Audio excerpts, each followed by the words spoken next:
Sebuah video rekaman CCTV yang memperlihatkan seorang kurir makanan mengambil paket yang ada di sebuah rumah, viral di media sosial. Video tersebut pertama kali diunggah oleh akun TikTok @geriguscat. Dalam video terlihat suasana di garasi sebuah rumah.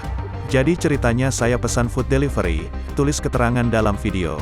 Kemudian datang seorang kurir makanan mengenakan jaket oranye dan helm biru.